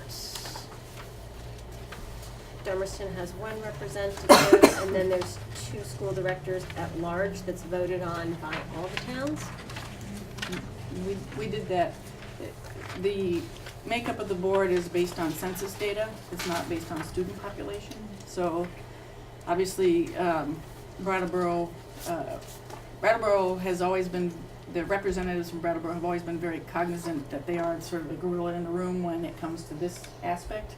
And the compromise that we came up with and that we've stuck with pretty consistently is that we would have 2 at-large members that could come from any of the communities. So if, say, Sue, you wanted to serve on a unified board as an at-large member, you would go solicit voter signatures from the different towns and then submit, and then everybody in all the unified district towns would vote to approve you, and you would be representing the entire unified district. Versus if you got only Dummerston signatures for the Dummerston position. So, I mean, in actuality, the whole unified board acts on behalf for all kids, but, I could definitely see Brattleboro people in that position because of the number of voters, but. Yeah, they have a tough time filling seats, and I think that personally, I feel like this is incentive for the smaller communities to be there, and if I were to continue on the board, that would be where I would want to be, as a Dummerston person, that we would, to get that extra voice from the smaller communities, so. And I could definitely see someone from Putney doing it too, so. I think it's statutorily dictated how we can do this. We kind of settled on a hybrid model as opposed to having it all at large, which we could have done as well, but that means that really, after much discussion, Yeah. you can watch it on tape. This seemed to be within the statute if we're gonna unify the best Right. option. With You Because can guarantee something, unless somebody we're all from each gonna, small you know. town. Right, with everybody at large, the problem there was, so if everyone was voted at large, that meant that Brattleboro was voting on Dummerston's reps, the Dummerston person.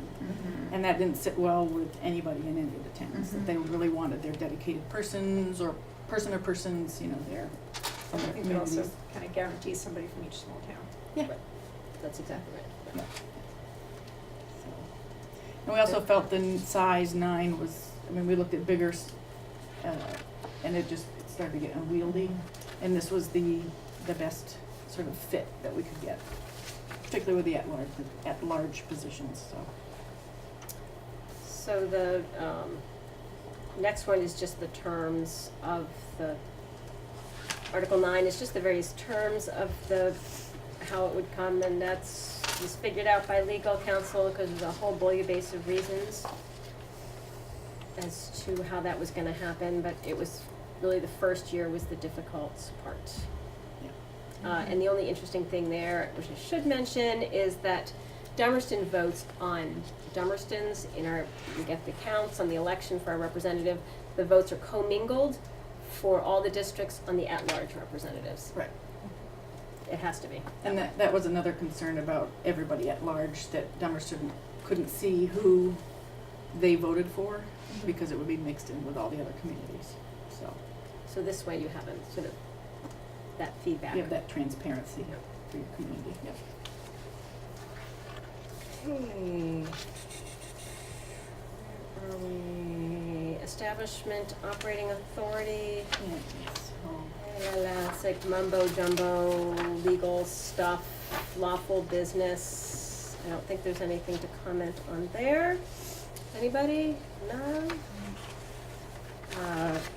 Dummerston ceases to, all the districts cease to exist. More legal mumbo jumbo. Local input, policy development. So this is kind of leading up to Article 15 really, with our school councils. I think that just we're encouraging public participation. The annual vote will be by Australian ballot. And Article 15, anybody have any comments on any of those? I don't mean to skip over, but they're not. The 13, the study committee wanted to dictate that the Union District wouldn't be in one spot all the time, that it would go from community to community to collect feedback, from folks in that community, and also get, I think it's been one of the great things about serving on the SU board is that you go around to all the different area schools, you get a feel for what's going on in the other schools. So. And then the leadership councils, this one has been, we have gone through this one and the school closure 7D, we've revisited many times in the last 2 years. We have talked with legal counsel numerous times about strengthening it, the article. And it originally was an article, and then it was put in the appendix, and we brought it back out from appendix because we wanted it as an article, so that it had, the strength behind it. And in the last communication, he felt that it was as strong as it could be without creating a de facto board. which you legally can't do. So, really, it's the voice of each school community, the staff, the administration, the parents, and interested citizens, students, giving feedback about the bullet items on page 10, or actually no bullets, but, talking about endowment and food and, recommendations for budget development and investments, and particularly with building and grounds and technology and library, and participating in hiring committees, really advocating for your school. I think the major change in the last few meetings has been getting rid of the numbers, so schools can decide how many they want. Yeah. Because at one point, we Right. did say, we said 3 staff members, and Yep. so schools can decide how many people they want Yep. and how they want to fill those positions.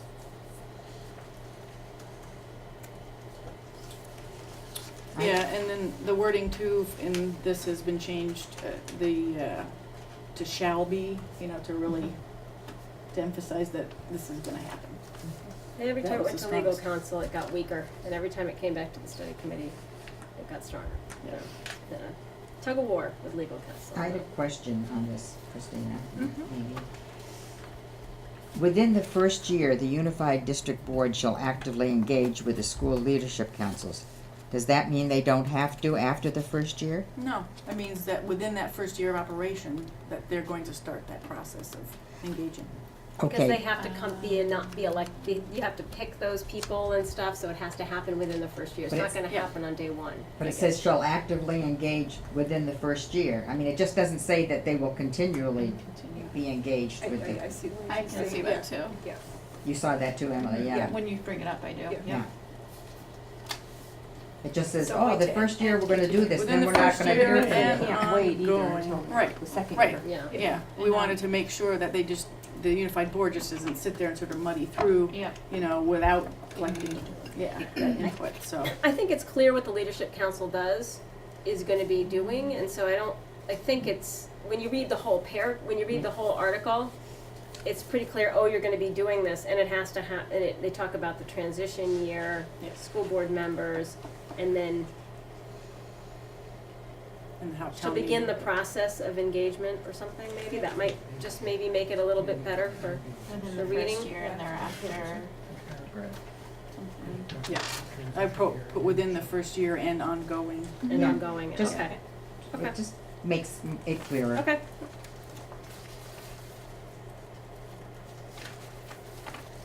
Anything else on school councils?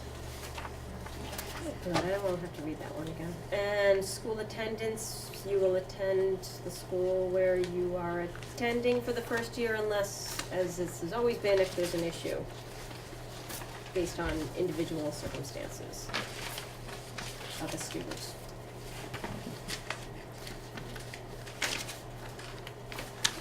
So school choice.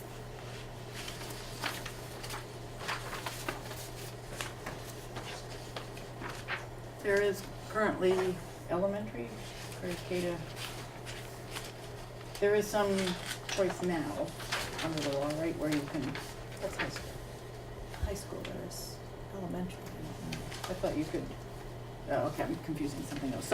So this allows parents, so if you move into Dummerston and then you get a job down in Massachusetts and it makes more sense for you to live in Guilford, and so you move to Guilford, but, your spouse works up in Putney, and it works better to have your child stay at Dummerston because it's such a good fit, this would allow for that type of. So, where currently it's not. Or if you have, like, throughout the district, I think we're seeing we're seeing a higher transient population, so this, if you have a transient family, that's bouncing around all the time, at least this is a stable place that those kids always come, so, and I find that appealing for the kids.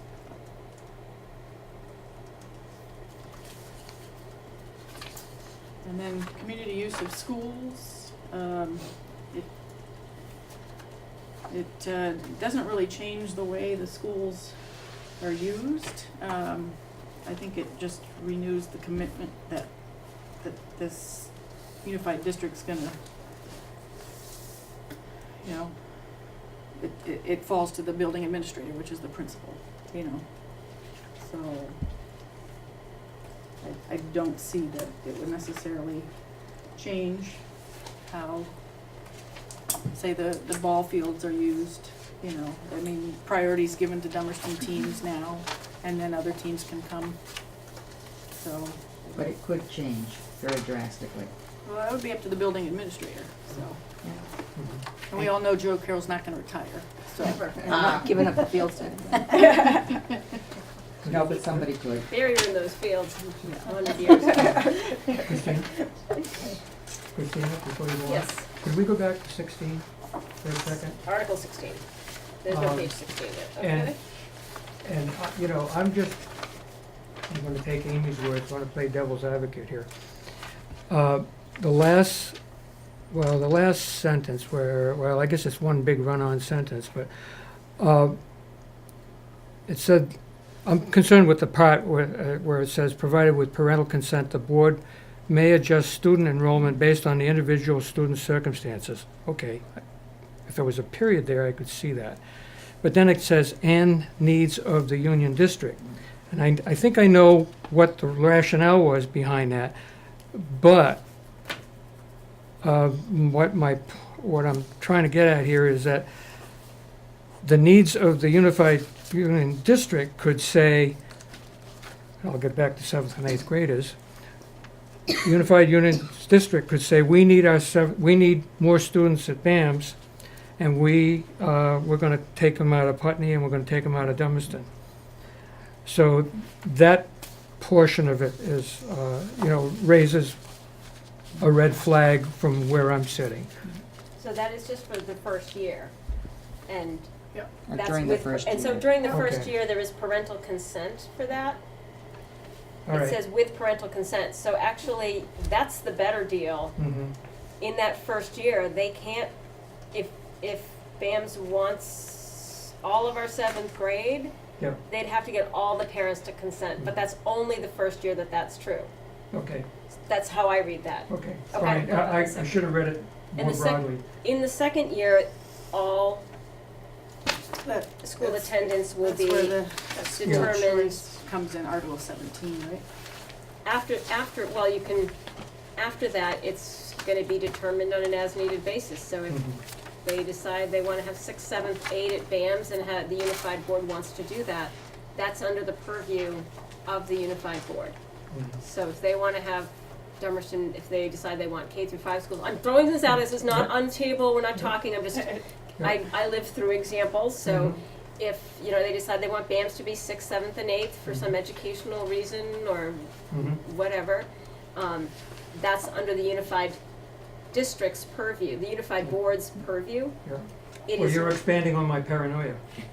yeah, but they can't do it the first year, so you should like Article 16. And they can't do it the first year. Right. They do it So the you say second for a year, right?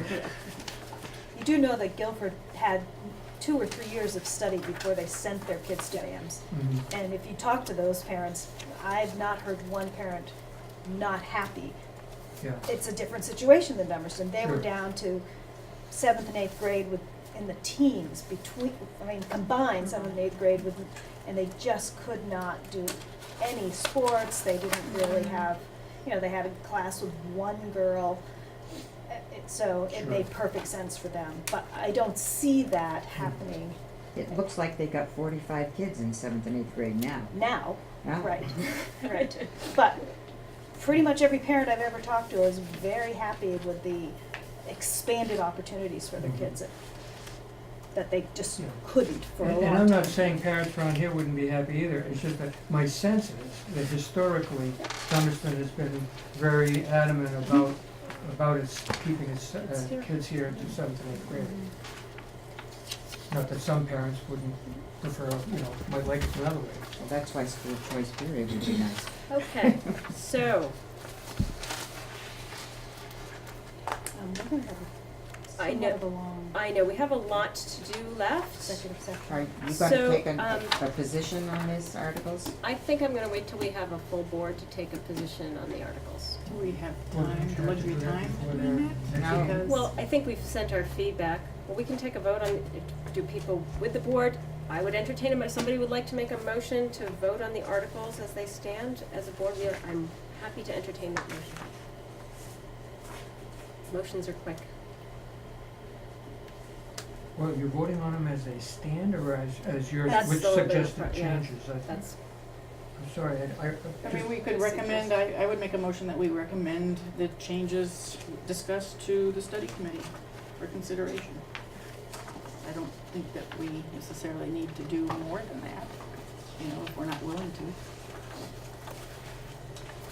study committee's gonna do what the study committee's gonna do. so is that a motion? Yes. Okay.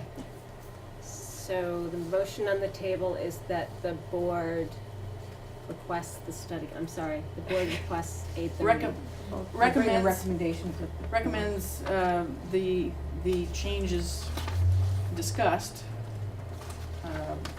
for consideration of the study committee and incorporation into the articles, the report and the articles. And does that, pardon me, but does that include, putting, a vote to the town for school Yes, closure? I have that written in there. Okay, all right. And grade 7 and 8. Okay, thank you.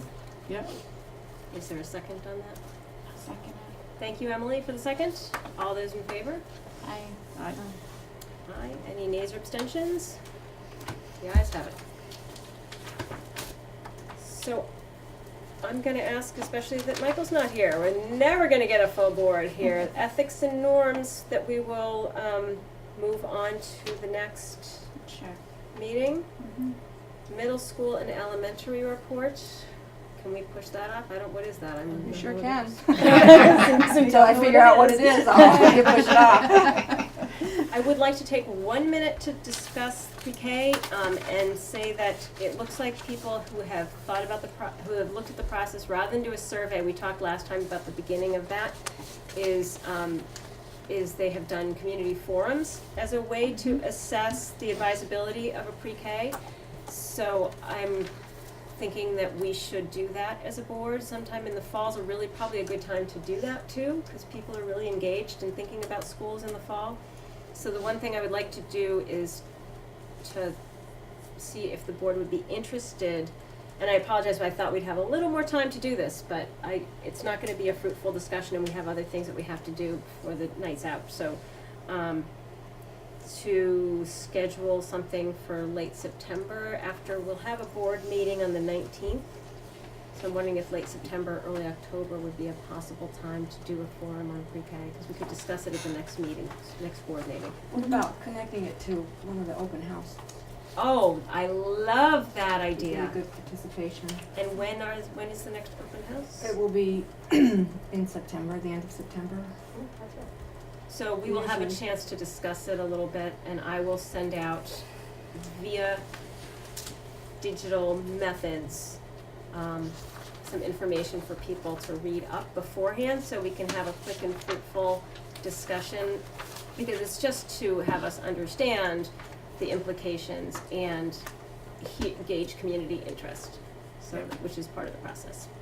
I think we need to reach out to the daycare providers too. Yes. Yes, this is in there that for preschool providers, to have them part of the process has been very helpful. That came from Deb Gass. I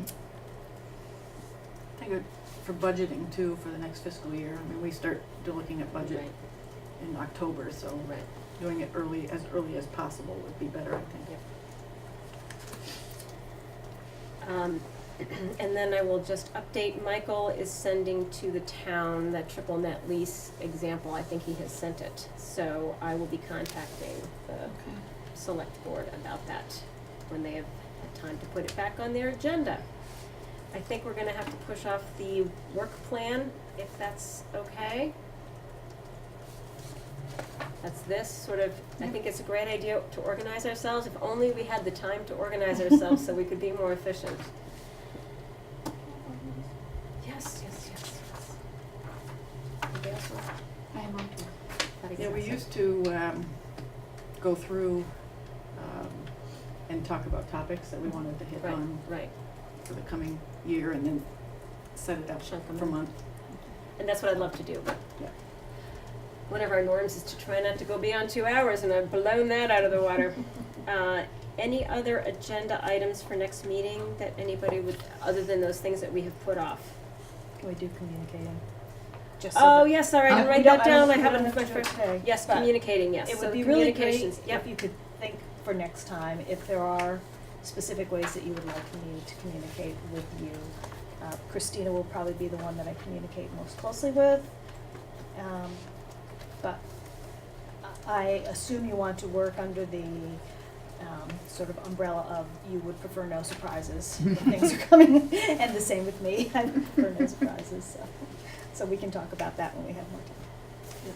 I think it's, part of that conversation should also be, I know it's not gonna be during the school year when we meet more regularly, not gonna be it'll be a non-issue, but in the summertime here where Ike has really had to prod people to review, warrants via email, I personally find it a little embarrassing that he's out there like trying to rattle the bushes to get the few board members to say yes, when it's there. I was in in an the road email. with a smartphone, and I can't do it on a smartphone, so, I had to wait till I got to a computer so I could actually look at it, cause I'm too old, so, like, I think there's a reasonable, time, I did it within 2 days, and so,